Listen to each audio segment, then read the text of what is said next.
Hey family, how you doing? You miss me?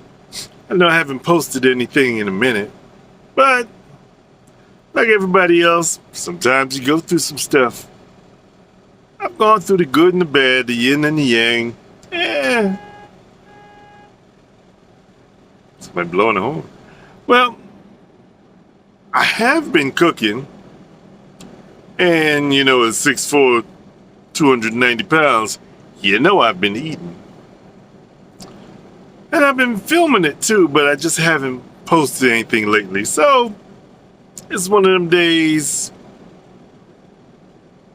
I had to post something. So, check it out. Let's go. Hi, my name is T. I am not a chef. Actually, I'm a truck driver. And I don't drive food trucks, I drive a semi. What I'm about to do is show you how to do what I do on my truck.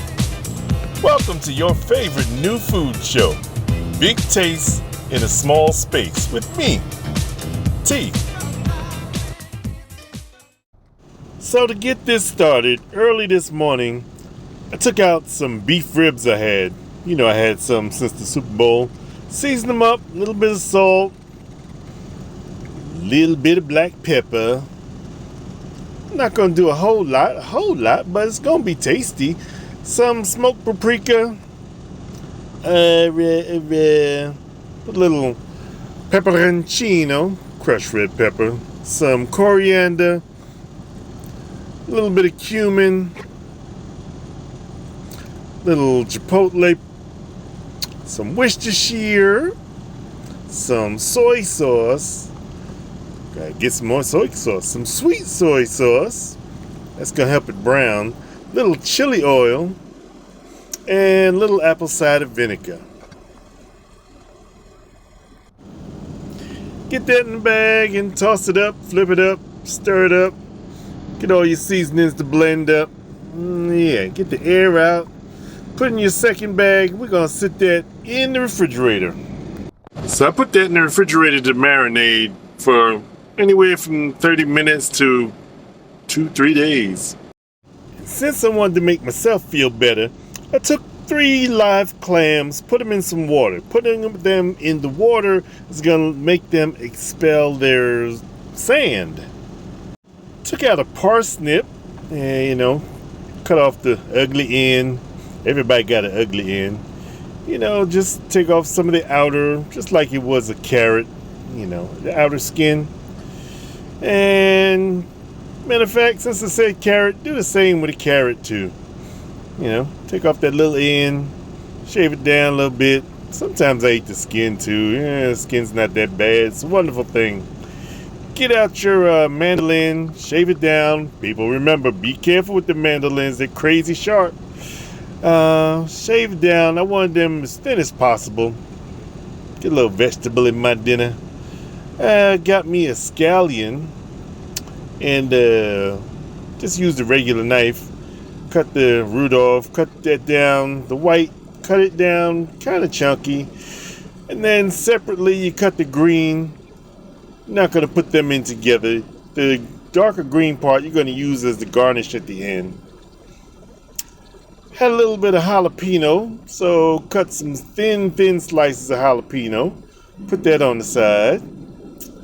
And a radish. Took the end off and also used my mandolin carefully. And that's my prep for the rest of the meal.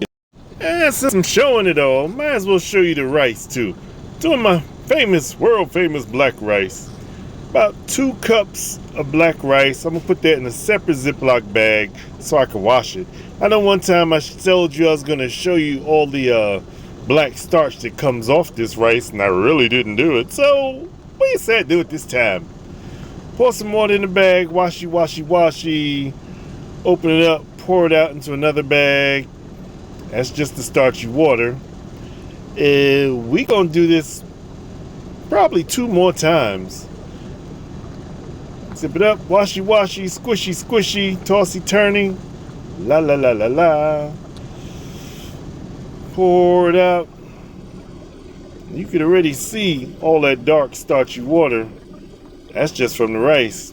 That's why usually when I cook black rice, I cook it separate. I might add something later on to it. Otherwise, it's just going to all turn black and you ain't going to see nothing but the black rice. Like one of the last times I did it. So pour that out and look, that's all dark, starchy, black rice water. So get out my little rice cooker. Put my rice in there. Hey, can't let this stuff go to waste, so get whatever's left in the bag, put some water in there, put it in the pot. 2 cups of rice, 2 cups of water. Look, I gotta add salt. You people that don't use salt, I understand. But for me, my rice needs some salt in it. Close it up.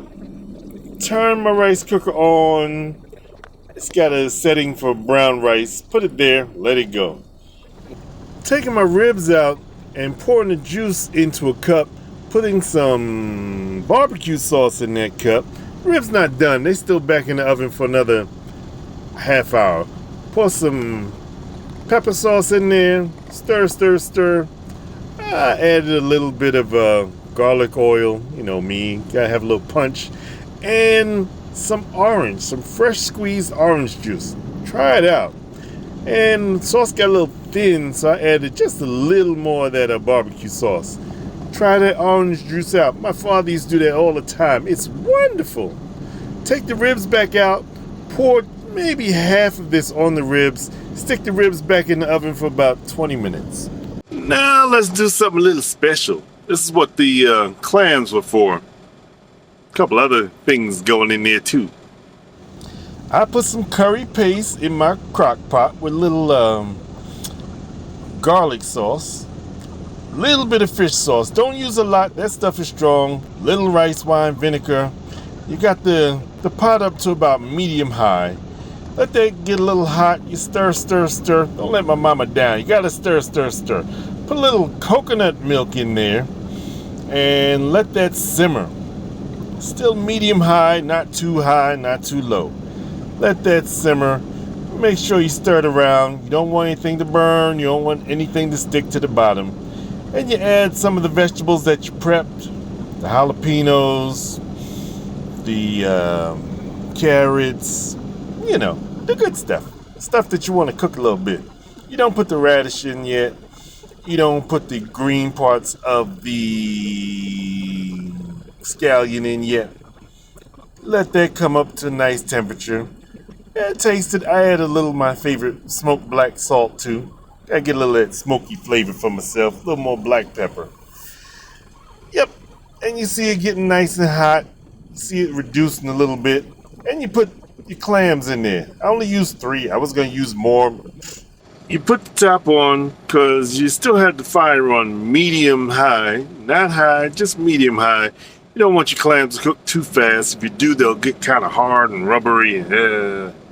So you put the top on, so give it a chance to cook and steam, and they'll pop open. Now, of course, I cut some of this cooking time down because you don't need to just stare at the pot while it's cooking. But you put your top on. Every now and then you come check it, you open it, you flip the clams over, you stir, do it again, and you add your scallops in there. Yeah, that's the ticket, some scallops. They're not going to cook as long as the clams, but you want them to cook. And like I said, I'm shortening this, so you come back every now and then, every 2-3 minutes, and stir up the pot. Because it's not up high, it's not going to cook that fast. You stir every 2 minutes or so. And then, since it's almost done, that's when you add your shrimp. Shrimp's not going to take long. And because you keep adding these things, it's going to bring the temperature down. So it's going to have to take a little time to build it back up. And every minute or 2, you stir it up. Put the top on, let it steam. It's going to give the clams time to open up. It's going to give the scallops time to cook through. It's going to give the shrimp time to turn pink and lovely. Stir. See that thing heat up just nicely. And it's about time to start plating this up. So even though it wasn't a bad Friday night, I'm a little so-so. This is how I make myself feel better. Some slow-cooked ribs, some clams and a curry sauce with some shrimp and some scallops. Ooh, yeah. I'm feeling much better now.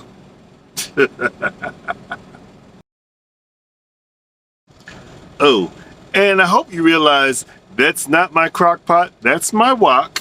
I did say crock pot, but you can see the difference. But hey, just in case, that's what it was.